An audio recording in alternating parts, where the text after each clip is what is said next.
욥이여 내 말을 귀담아 들으라. 잠잠하라 내가 말하리라. 만일 할 말이 있거든 대답하라. 내가 기쁜 마음으로 그대를 의롭다 하리니 그대는 말하라. 만일 없으면 내 말을 들으라. 잠잠하라. 내가 지혜로 그대를 가르치리라. 샬롬. 말씀이신 하나님을 만나기 위해 이 자리에 몸과 마음과 시간을 들여 나아오신 사랑하는 성도님들 한 분 한 분을 주님의 이름으로 축복합니다. 오늘은 본문 욥기 33장을 통해 하나님을 믿는 우리가 가져야 하는 자세에 대해 살펴볼 텐데요. 첫 번째, 우리는 하나님을 아는 바른 지식 앞에 겸손해야 합니다.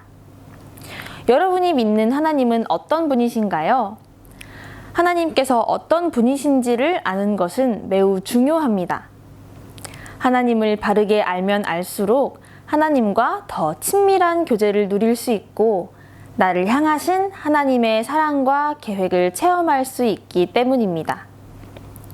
그러나 우리가 아무리 많이 안다고 해도 크고 위대하신 하나님을 다 알거나 모든 것을 이해할 수는 없습니다. 인간이 가진 한계인 것이죠.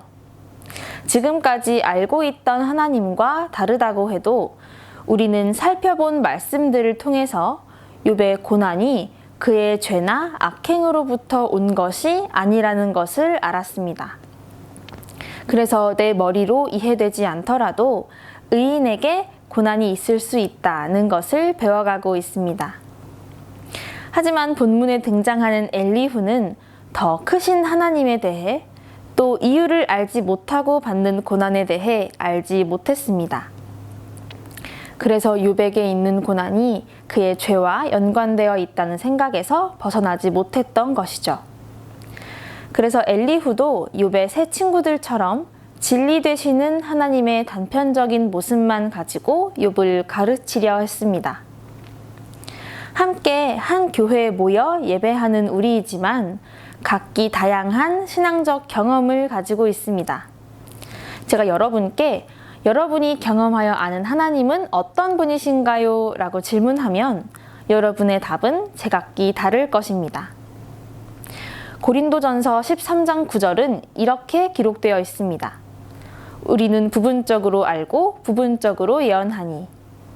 우리가 하나님에 대하여 알고 이야기할 수 있는 것은 일부분에 불과합니다. 그러나 이어지는 말씀에서 온전한 것이 올 때에는 부분적으로 하던 것이 패하리라. 지금은 내가 부분적으로 아나 그때에는 주께서 나를 아신 것 같이 내가 온전히 알리라고 하셨습니다. 그렇습니다.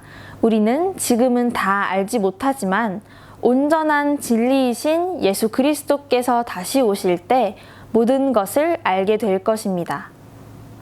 사랑하는 성도 여러분, 온전한 진리가 올 때에 그것을 사모하여 받고 주님과 하나님의 창조 세계 모든 것에 대해 알게 될 것을 사모하며 그때까지 하나님께서 허락하신 지식을 바르게 아는 한 분 한 분 되시기를 예수님의 이름으로 축복합니다. 하나님께서는 우리로 하여금 하나님을 알도록 허락하십니다.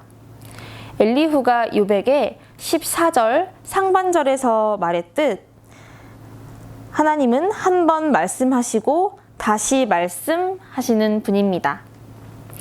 그러므로 우리는 하나님이 나에게 성경을 통해 말씀하신다는 확신을 갖고 말씀에 근거해서 하나님을 믿어야 할 줄로 믿습니다. 하나님께서 우리에게 주신 말씀은 성령님께서 성경 기자들을 감동시키셔서 쓰게 하신 것입니다. 시편 19편이 이러한 하나님의 능력, 위엄, 창조 속에 나타난 하나님의 계시를 말하고 있습니다. 요한복음 1장 1절은 태초에 말씀이 계셨고 이 말씀이 곧 하나님이시라고 했습니다. 히브리서 1장 1절 말씀은 옛적에 선지자들을 통하여 여러 방식으로 조상들에게 말씀하신 하나님이라고 기록되어 있습니다.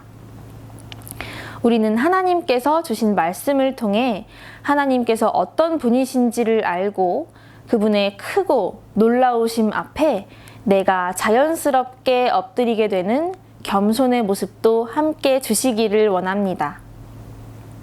우리가 부분적으로 알고 부분적으로 말하던 예언도, 방언도, 지식도 패하고 온전한 것이 올 것입니다. 그때가 바로 내가 아닌 하나님만이 드러나시는 시간입니다. 그러니 그 날을 기다리며 우리에게 끊임없이 말씀하시고 우둔한 자를 지혜롭게 하시는 온전하고 완전하며 옳은 하나님의 말씀에 귀를 기울이셔서 하나님을 바로 알고 겸손히 섬기는 성도 여러분 한 분 한 분을 예수님의 이름으로 축복합니다.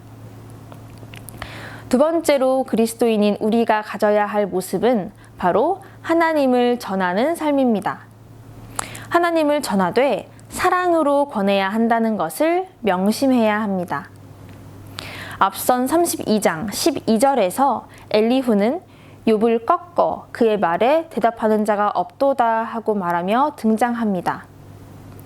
여러분, 누군가를 꺾는다는 것이 사랑으로 권하는 사람이 쓰는 표현일까요?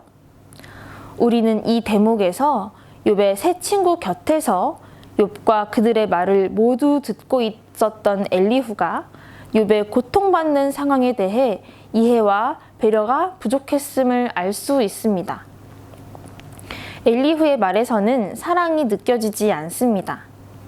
하나님을 아는 지식, 내가 경험한 하나님에 대해서 다른 사람에게 가르쳐주는 것은 좋은 일입니다. 마태복음 28장 18절로 20절은 이렇게 말씀하는데요. 하늘과 땅의 모든 권세를 내게 주셨으니 그러므로 너희는 가서 모든 민족을 제자로 삼아 아버지와 아들과 성령의 이름으로 세례를 베풀고 내가 너희에게 분부한 모든 것을 가르쳐 지키게 하라. 볼지어다 내가 세상 끝날까지 너희와 항상 함께 있으리라 하시니라.